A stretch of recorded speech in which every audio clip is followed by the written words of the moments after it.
चुनाव के बाद एक्शन में नजर आ रही है मोहन सरकार। सीएस के साथ मैराथन बैठकें करेंगे डॉक्टर मोहन यादव। चुनाव के बाद अब मोहन सरकार एक्शन मोड पर आ चुकी है। सीएस के साथ मैराथन बैठक करेंगे और साथ ही CM doctor Mohan Yadav CS और सीएम लेंगे मैराथन बैठक, यानी बैठकों का दौर शुरू हो जाएगा। बजट पर भी मंथन होगा और आज से 5 जून तक लगातार बैठक होंगी। कई मायने में बैठक महत्वपूर्ण मानी जा रही है। और इसी खबर पर ज्यादा जानकारी के साथ मेरे सहयोगी भोपाल से विवेक पांडे लाइव जुड़ चुके हैं। विवेक, लगातार अब सरकार बैठकें करेगी, बैठकों में मंथन भी होगा, किन लिहाज से इस बैठक को देखा जाए, कितनी महत्वपूर्ण? देखिए, मध्य प्रदेश में जो योजनाएं चल रही हैं उनकी क्या प्रोग्रेस हो और कितना क्या सरकार के पास अभी मौजूदा वित्तीय स्थिति है, इन तमाम मुद्दों को लेकर कल से लगातार बैठकों का सिलसिला शुरू हो जाएगा और लगातार एक दिन में 3 से 4 विभागों की बैठक होगी। और सबसे पहले पीएचई विभाग की बैठक होगी। पीएचई विभाग की इसलिए सबसे पहले बैठक होगी क्योंकि मध्य प्रदेश में कई जगहों पे सरकार के पास जानकारी आ रही है कि जल संकट की स्थिति बन रही है, ग्रामीण आदिवासी अंचलों में पानी का संकट है और सबसे पहले मुख्यमंत्री ने पीएचई विभाग को ही तलब किया है। और कल पीएचई विभाग के साथ ये पूछा जाएगा पीएचई विभाग के अफसरों से कि आखिर कौन कौन से इलाकों में पानी की स्थिति खराब है, कहाँ पे पानी अशुद्ध मिल रहा है, कहाँ पे आपूर्ति की जाए। तो सबसे पहली बैठक पीएचई की होगी। इसके बाद लगातार 5 जून तक बैठक मुख्यमंत्री करेंगे और इस दौरान आगे की क्या रूपरेखा हो सकती है इस पर भी चर्चा होगी। और सबसे दिलचस्प बात है कि विभाग के मंत्री भी मौजूद रहेंगे जो ये मुख्यमंत्री को बताएंगे कि आखिर उसमें क्या सुधार किया जा सकता है, किन पर गड़बड़ियां अगर कहीं पे हो रही है तो उसको क्या सुधार पे लाया जा सकता है। और सबसे महत्वपूर्ण बात है कि 31 जुलाई तक सरकार को बजट पेश करना है, तो वित्त विभाग को भी इसमें बैठक में शामिल किया जाएगा और खासतौर पर उन अधिकारियों को बैठक में शामिल किया जाएगा जो पूरे बजट का अवलोकन करते हैं और कहाँ पे किन किन मदों पर इस साल 2024-25 में फंड की अतिरिक्त जरूरत पड़ेगी, उसको लेकर भी समीक्षा होगी। और ये तय किया गया है कि इस बार का बजट मध्य प्रदेश में 3,48,000 करोड़ से ऊपर किया जाएगा, यानी कि पिछले साल की तुलना में 3% की वृद्धि होगी। 20,000 करोड़ अतिरिक्त इस सरकार में इस साल खर्च किए जाएंगे। तो ऐसे में वित्तीय स्थिति को लेकर भी सरकार जानकारी लेगी। और फिलहाल आज चीफ सेक्रेटरी के साथ मुख्यमंत्री ने बैठक की है और फीडबैक लिया है सभी विभागों का। और कल से 22 मई से लगातार। तो विवेक, अब देखने वाली बात होगी लोकसभा चुनाव के बाद सरकार किस तरीके से अपने कामकाज में जुट जाती है। मध्य प्रदेश की गति, मध्य प्रदेश के विकास की गति को आगे बढ़ाने का सपना और लगातार जैसे कि भारतीय जनता पार्टी कहती भी आई है कि मध्य प्रदेश को आत्मनिर्भर मध्य प्रदेश बनाना, और इसकी ओर हम अग्रसर है। अब देखने वाली बात होगी भारतीय जनता पार्टी की क्या प्लानिंग रहती, क्या स्ट्रैटेजी रहती। तमाम जानकारी के लिए शुक्रिया विवेक आपका। भोपाल से इस वक्त एक और बड़ी खबर सामने आ रही है। संगठन को मजबूत करने के लिए बीजेपी की राह पर कांग्रेस नजर आ रही है। बीजेपी की तर्ज पर कांग्रेस में भी जिला स्तर पर संगठन महामंत्री होंगे जा रही है। कांग्रेस में संगठन महामंत्री पद को लेकर सहमति बन गई है।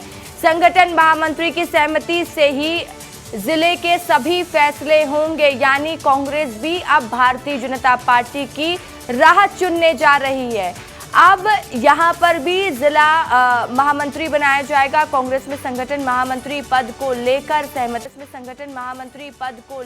सहमति बना दी गई है, यानी अब कांग्रेस के भी संगठन महामंत्री हर जिले में होंगे और जिला स्तर पर वो पूरे संगठन को मजबूत करने का काम करेंगे। संगठन महामंत्री की सहमति से ही जिले के सारे फैसले होंगे, जिले के बाहर के व्यक्ति को बनाया जाए। बड़ी खबर इस वक्त हम आपको बता रहे हैं, लगातार कांग्रेस में भी मंथन का दौर शुरू हो चुका। लोकसभा चुनाव खत्म होने के बाद कांग्रेस ने पहले मंथन कार्यक्रम की शुरुआत की, जिसमें मंथन किया जाएगा, आगे की रणनीति तैयार की जाएगी और कहाँ कमी रह जा रही है उस पर विचार विमर्श किया जाएगा। क्योंकि इस साल दिसंबर में नगरीय निकाय चुनाव भी होने वाले हैं, उसको ध्यान में रखते हुए कांग्रेस पार्टी भी स्ट्रैटेजी बनाएगी। अब देखिए, कांग्रेस ने एक और बड़ा बदलाव कर लिया है और लगातार कांग्रेस हार की समीक्षा कर रही है और हार की समीक्षा के बाद कांग्रेस ने एक स्ट्रैटेजी तैयार किया है। कांग्रेस ने भारतीय जनता पार्टी की राह को चुन लिया। संगठन महामंत्री जिलेवार नियुक्त किए जाएंगे और जिले के कामकाज उसी व्यक्ति के माध्यम से होगा और संगठन को मजबूत करना इस व्यक्ति का काम होगा। तो कांग्रेस में अब एक पद का चयन किया गया, संगठन महामंत्री, जैसे कि भारतीय जनता पार्टी में भी होते हैं। तो कांग्रेस भी अब हर जिले में अपना संगठन महामंत्री बनाएगी। बड़े बदलाव करती हुई कांग्रेस नजर आ रही है। इस वक्त की बड़ी जानकारी हम आपको दे रहे हैं लोकसभा चुनाव खत्म होने के साथ ही लगातार हम देख रहे हैं कि कांग्रेस में रेनोवेशन का दौर शुरू हो चुका है। मध्य प्रदेश कांग्रेस अध्यक्ष जीतू पटवारी लगातार नई नई रणनीति पर काम करते हुए नजर आ रहे हैं और अब यही उम्मीद जताई जा रही है कि एक युवा एनर्जी को पदभार दिया गया, उसके बाद किस तरीके से जीतू पटवारी स्थिति को बदलते हैं। जीतू पटवारी लोकप्रिय भी रहे हैं लोगों के बीच में, उनको लोग पसंद करते हैं। अब उन्होंने एक फैसला लिया है कि मध्य प्रदेश के हर जिले में संगठन महामंत्री का पद रखा जाएगा। संगठन महामंत्री होगा जो कि जिलेवार कांग्रेस को मजबूत करने का काम करेगा। और ज्यादा जानकारी के साथ मेरे सहयोगी अंचल शुक्ला इस वक्त फोन लाइन पर जुड़ चुके हैं। अंचल, जानकारी दीजिएगा। हमने देखा है कि पहले भारतीय जनता पार्टी ने विधानसभा चुनाव में अपने सांसदों को उतारा, तो कांग्रेस ने लोकसभा चुनाव में इसी फॉर्मेट को फॉलो किया और अपने विधायकों को लोकसभा चुनाव में संसदीय लड़ने के लिए उतार दिया। अब भारतीय जनता पार्टी की सेम स्ट्रैटेजी के साथ कांग्रेस उतरने जा रही है। कांग्रेस का पूरा प्लान है कि संगठन महामंत्री तो बनाएंगे कि जिलेवार कांग्रेस को मजबूत किया जाए। क्या कहेंगे इससे, कॉपी पेस्ट वाली राजनीति? देखिए, कल जिस तरीके से बैठक हुई पूरे प्रदेश भर से 27 जो प्रत्याशी थे कांग्रेस पार्टी के लोकसभा के, उनको सबको बुलाया गया। वरिष्ठ नेता भी वहां पर, प्रदेश अध्यक्ष से लेके और पूर्व प्रदेश अध्यक्ष और राज्यसभा सांसद, ये सारे लोग थे। और कांग्रेस संगठन को मजबूत करने के लिए और 5 जून से ही अगले होने वाले जो चुनाव हैं, जो भी हो, चाहे वो पंचायत के हो, ग्रामीण या शहरी निकाय के चुनाव हो और विधानसभा लोकसभा के लिए पूरी रणनीति बनी है। 2 महीने तक पूरा मंथन चलेगा और मंथन शिविर के बाद तमाम बूथ पे और संगठन महामंत्री बनाए जाएंगे और तमाम पद, कुल मिला के आप ऐसा कह सकते हैं कि भारतीय जनता पार्टी के पद चिन्हों पर कांग्रेस पार्टी अब चलने की बात कर रही है और उसी तरीके से संगठन को मजबूत करने के लिए पूरी कार्य योजना बनाई गई है। और जब लोकसभा के नतीजे आएंगे और सरकार का गठन होगा, इसके बाद प्रदेश में निश्चित रूप से, क्योंकि मध्य प्रदेश और छत्तीसगढ़ में दोनों जगहों पर कल ये बैठक हुई थी और इस पर विशेष जो जोर दिया गया वो इसी बात पर दिया गया है कि संगठन को कैसे मजबूत किया जाए, कार्यकर्ताओं को कैसे बूस्ट किया जाए और किस तरीके से कांग्रेस पार्टी अब भारतीय जनता पार्टी से लड़ने के लिए उसी के बराबर का जब संगठन तैयार करेगी, तभी उसे आने वाले चुनावों में सफलता मिलेगी और उसी की पूरी तैयारी देखने को मिल रही है। चलिए, देखने वाली बात होगी ये रणनीति कांग्रेस पार्टी की कितनी कारगर साबित होती है। तमाम जानकारी के लिए बहुत बहुत शुक्रिया अंचल आपका। लोकसभा चुनाव की वोटिंग के बाद सोमवार को भोपाल कलेक्टर कौशलेंद्र विक्रम सिंह ने 3 घंटे मैराथन मीटिंग की है और उन्होंने सीएम हेल्पलाइन समेत अन्य मुद्दों पर अफसरों से 1-to-1 चर्चा की है और इस दौरान खुद कॉल लगाकर सीएम हेल्पलाइन पर शिकायत करने वालों से बात की। उन्होंने अफसरों से 2-2 कहा कि राजस्व के प्रकरणों में भी गति लाएं और कलेक्ट्रेट में हुई मीटिंग में कलेक्टर सिंह ने कहा कि सभी विभागों के अंतर्गत लंबित सीएम हेल्पलाइन प्रकरणों की समीक्षा का निर्देश दिया और जल्द से जल्द इस पर ध्यान दिया जाए।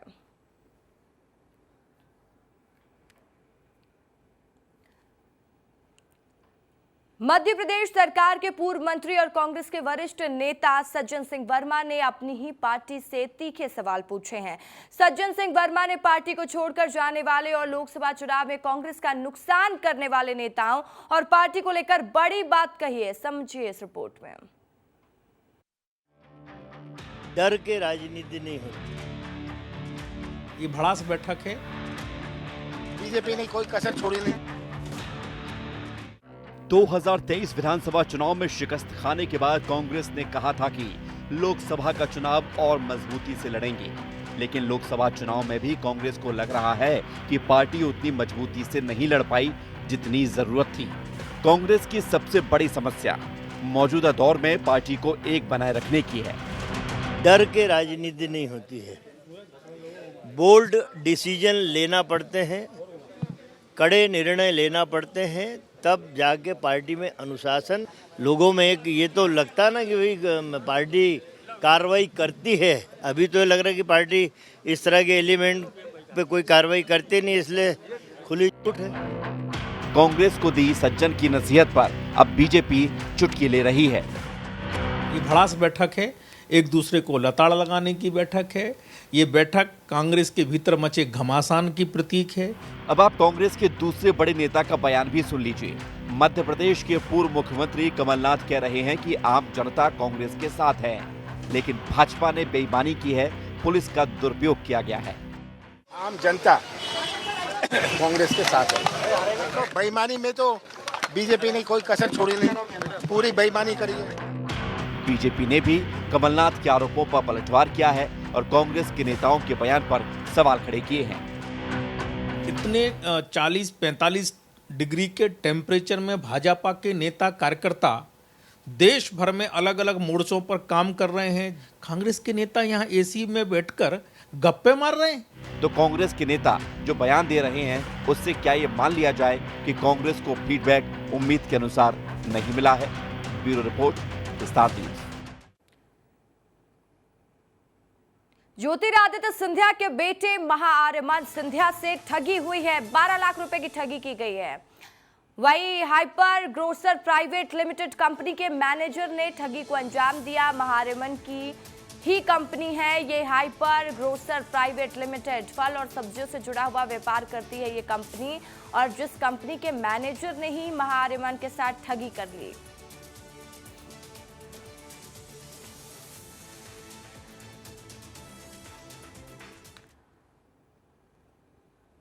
इस बीच कटनी से भी बड़ी खबर सामने आ रही है, जो आज छठे दिन भी जारी है आयकर विभाग की कार्रवाई। आयकर विभाग लगातार कटनी में कार्रवाई कर रहा है। अनिल इंडस्ट्रीज पर कार्रवाई लगातार जारी है।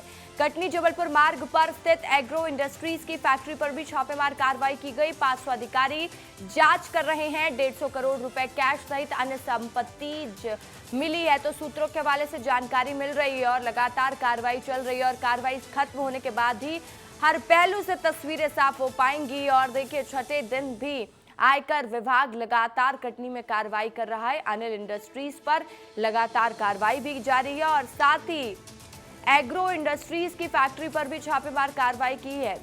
500 अधिकारी जांच कर रहे हैं। 150 करोड़ रुपए कैश सहित अन्य संपत्ति मिली है, सूत्रों के हवाले से जानकारी प्राप्त हो रही है। पांचवें दिन भी इनकम टैक्स की रेड जारी है और आज कटनी से जबलपुर मार्ग पर बने एग्रो इंडस्ट्रीज जो कि मैदा फैक्ट्री है, वहां पर इनकम टैक्स विभाग पहुंचकर अनिल इंडस्ट्रीज के इस प्रॉपर्टी पर भी छानबीन करते दिखाई पड़ रही है। सीधी तस्वीर देख सकते हैं आप यहां से कि यहां पर आज एग्रो इंडस्ट्रीज जो कि केवलानी ब्रदर्स की है, यहां पर पहुंचकर इनकम टैक्स विभाग की टीम लगातार जाँच पड़ताल कर रही है। और इनकम टैक्स विभाग के जबलपुर, ग्वालियर, इंदौर, भोपाल, रायपुर के अधिकारी, लगभग 500 से ज़्यादा अधिकारी कटनी जिले में और महाराष्ट्र के अकोला जिले पर जो इनकी फैक्ट्रियां हैं वहां पर रेड मार कार्रवाई करके पांचवें दिन लगातार कार्रवाई जारी है। और अभी तक सूत्रों की माने तो लगभग यहां से जो बात की जा रही है कि दोनों जगह कार्रवाई जो हुई है उनमें अनुमानित कीमत जो आ रही है वह लगभग 150 करोड़ की आ रही है, जो कि इनकम विभाग जो है, टैक्स विभाग, वह कार्रवाई कर रहा है। फिलहाल देखना ये है कि जो कैश का आंकड़ा है वह बढ़ता है और कितनी प्रॉपर्टियां सामने आती हैं, लेकिन 5वां दिन हो गया है और लगातार इनकम टैक्स विभाग की कार्रवाई है वह जारी है। यश खरे, विस्तार न्यूज। ज्योतिष पीठाधीश्वर जगत गुरु शंकराचार्य स्वामी आदि मुक्तेश्वरानंद ग्वालियर पहुंचे और यहां भक्तों ने उनका भव्य स्वागत किया। और इस दौरान शंकराचार्य ने राजनीतिक मुद्दों सहित पीओके, पाकिस्तान और राम मंदिर को लेकर बात कही। शंकराचार्य ने मोदी सरकार पर पाकिस्तान और पीओके को लेकर निशाना भी साधा। उन्होंने कहा कि पहले 1 के बदले 10 लाने का वादा किया गया था, लेकिन 10 साल में कुछ हो ही नहीं पाया। याद होगा सबको, बड़ा प्रचार किया गया था, 1 के बदले 10, 1 के बदले 10। कई एक घटना, एक बार ऐसा हो गया होता कि 1 को मारा गया होता और 10 को हमने मार दिया होता। एक बार ऐसा हो गया होता, अभी तक तो नहीं हुआ 10 साल में। इंदौर में भिखारियों को भीख देना, ट्रैफिक सिग्नल पर किसी बच्चे से कोई सामान खरीदना अब अपराध की श्रेणी में होगा। और यदि आप किसी को भीख देते दिखाई देते हैं तो आपके खिलाफ कानूनी कार्रवाई भी हो सकती है। शहर को भिखारी मुक्त करने के मकसद से कलेक्टर आशीष सिंह ने इसके आदेश दिए हैं और भिखारियों को भीख या कोई भी सामान नहीं देने की चेतावनी दी है। खास तौर पर कोई बच्चा अगर भीख मांग रहा है या किसी भी सामान की बिक्री कर रहा है, तो अगर हम लोग उससे कोई सामान खरीद रहे हैं या उसको भीख दे रहे हैं तो ये कानूनन अपराध की श्रेणी में आता है। ऐसे भीख देने वालों के खिलाफ भी हम लोग कार्रवाई करेंगे। और भिक्षावृत्ति में संलग्न जो बच्चों के अलावा दूसरे भी लोग हैं, अगर उनको भिक्षा दी जाती है तो निश्चित रूप से ये भिक्षावृत्ति को प्रमोट करने का कार्य है, तो ऐसे व्यक्तियों के विरुद्ध भी अब कार्रवाई हमारी चालू होगी। इससे संबंधित साइनेजेस हम लोग लगाने वाले हैं। फिल्म अभिनेता मनोज बाजपेयी बाबा महाकाल के दरबार में पहुंचे और बाजपेयी ने पूरे विधि विधान से बाबा महाकाल की पूजा अर्चना की। महाकाल के दर्शन के बाद बाजपेयी एसपी प्रदीप शर्मा के बंगले पर भी पहुंचे। तस्वीरें देखिए बेहद सुखद।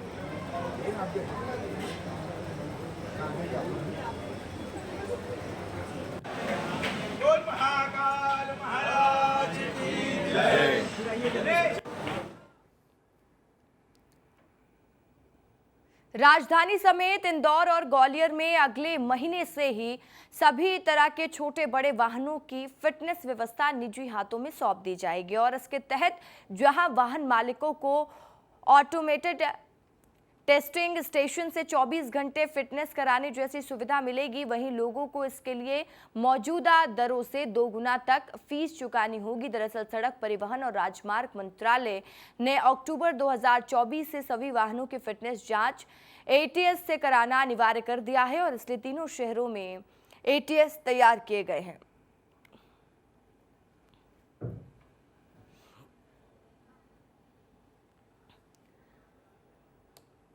तो बात अब खंडवा की कर लेते हैं। खंडवा के साथ प्रदेश भर में लगातार लोग तेज गर्मी से परेशान हैं। ऐसे में खंडवा की 99 साल पुरानी श्री गणेश गौशाला में गायों के लिए विशेष व्यवस्था की गई है।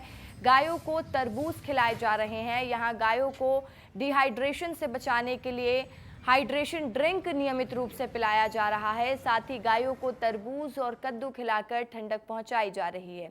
ये गौशाला प्रबंधन ने पानी पीने की दरें भी शुरू की हैं कि गायों को दिक्कत ना हो। गायों के बछड़ों को भी विशेष निगरानी में रखा जा रहा है और उनका नियमित स्वास्थ्य चेकअप भी किया जा रहा है। वास्तव में देखा जाए तो सबसे पुरानी गौशाला है। 1925 की स्थापना है इसकी। 1936 का इसका रजिस्ट्रेशन है। गर्मी को देख के 3 जगह एक्स्ट्रा हमने पानी की टंकी और रखाई है और उसमें नियमित रूप से गुड़ और नमक डालते हैं ताकि इनसे ग्लूकोज का इनके शरीर में कमी नहीं हो।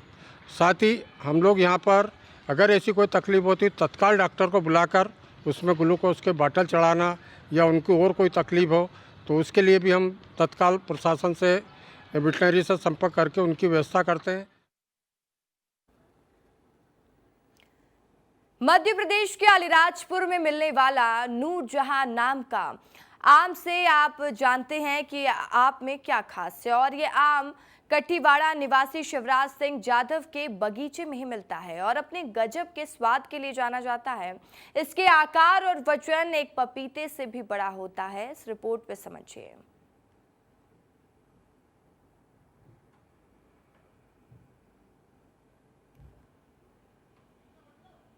में भी शाही है। इसका वजन 2 किलो से लेकर 5 किलो तक होता है। सामान्य आमों की तुलना में नूरजहां आम बड़ा होता है और इसकी साइज भी 10 से 12 इंच के लगभग की होती है। पिछले साल एक नूरजहां आम 1000 रुपए में बिका। पूरे प्रदेश में यह आम सिर्फ कठीवाड़ा गांव में रहने वाले शिवराज सिंह के बगीचे में पाया जाता है, लेकिन शिवराज का कहना है कि इस बार कम पैदावार और खराब मौसम के कारण आम महंगा और कम मिलेगा। नूरजहां आम को राष्ट्रीय अंतर्राष्ट्रीय स्तर पर कई पुरस्कार प्राप्त है, खासतौर पर इसका वजन और इसकी लंबाई चौड़ाई। तो इस बार मेरे बगीचे के अंदर बहुत ही कम मात्रा में आया है, इस बार आम आपको देखने को मिलेगा। इस बार वजन शायद बड़ा हो सकता है। इस बार करीब 1500, गए वर्ष 1500 से 2000 रहता है, इस बार 2 से 3000 से 4000 के बीच में भी आ सकता है। शिवराज सिंह यादव अपने पूरे परिवार के साथ आमों के बगीचे में ही निवास करते हैं। शिवराज सिंह के इस बगीचे में हापुस, लंगड़ा, केसर, बादाम, नूरजहां समेत 35 किस्मों के 300 के लगभग आम के पेड़ हैं। वहीं बगीचे में नूरजहां आम के 6 पेड़, जिसमें से 3 पेड़ पर नूरजहां आम लगते हैं, लेकिन इस बार एक ही पेड़ पर महज 1 दर्जन आम की पैदावार हुई। नूरजहां आम सैलानियों के लिए भी एक आकर्षण का केंद्र है। उद्यानिकी वानिकी मंडल द्वारा नूरजहां आम को 2011 में किंग ऑफ द मैंगो के अवार्ड से भी सम्मानित किया जा चुका है। इन दिनों नूरजहां आम को देखने और खरीदने के लिए गुजरात, मध्य प्रदेश के बड़े शहरों से कई लोग आ रहे हैं, लेकिन उन्हें निराशा ही हाथ लग रही है। हम कठीवाड़ा हर साल आम घूमने फिरने के आते हैं और आम देखने भी आते हैं, लेकिन इस बार नूरजहां आम बहुत कम है और हमको केवल दर्शन के लिए दिख रहे हैं। हम चाहते, हमने खरीदने की इच्छा व्यक्त करी पर शिवराज सिंह जी ने मना कर दिया, बोले हम इस बार आपको दे नहीं सकते। और आम की क्वालिटी भी अभी मतलब नंग के मतलब वजन के हिसाब से बहुत छोटे हैं। नूरजहां आम खाने के लिए तो हर कोई बेताब है, लेकिन इसकी कम पैदावार एक चिंता का विषय भी है। ब्यूरो रिपोर्ट, विस्तार न्यूज।